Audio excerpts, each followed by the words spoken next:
Fear.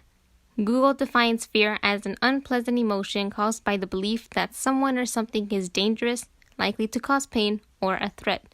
Fear, much like comedy, is subjective and can range from something as small as the fear of spiders or bugs to something as large as the fear of dying alone, to something as dangerous as a societal fear. Societal fear can be one of the most dangerous fears known, as it can lead to all sorts of mayhem, violence, and dangerous assumptions. Societal fear has been seen all throughout various points in history, but one of the most unforgettable moments in history where societal fear has occurred would be known as the Salem witch trials that took place from 1692 to 1693. In mid-January of 1692, two young girls by the names of Betty Paris, also known as Elizabeth, and Abigail Williams began to behave strangely.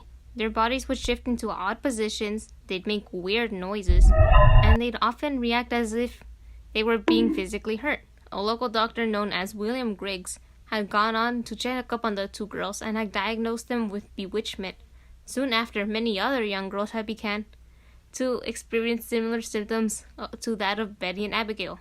With the news of their diagnosis, Betty and Abigail were pressured into giving the names of the person or persons that afflicted the bewitchment upon them. The two girls blamed three women: Tituba, the Paris family slave; Sarah Good, a homeless beggar; and Sarah Osborne, a poor elderly woman.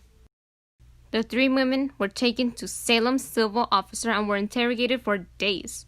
Osborne and Good had pleaded their innocence, while Tituba confessed, claiming that the devil had come before her and even bid her to serve him. Not only this, but she claimed that there were several other witches in the town of Salem. At this point in history, the people of Salem were already on edge due to the issues such as the frontier wars with the Indians and the spread of the airborne disease known as smallpox. The rising issue of witchcraft and witches in Salem being added to the other ongoing issues led to a massive wave of paranoia and hysteria throughout Salem. Accusations were thrown everywhere by everyone, and just about everyone grew suspicious of one another. More than 200 people were accused of practicing witchcraft. 19 of that amount were hanged, and one man known as Giles Corey was crushed to death. It was around this time in 1693 where people began to have their doubts in witchcraft when respectable citizens were accused, such as the wife of a governor and a couple who had a pretty wealthy lifestyle.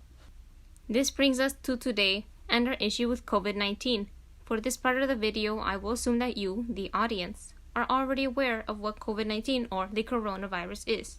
COVID-19 is new. If you'll notice throughout history, whenever something new is discovered, there's always bound to be fear.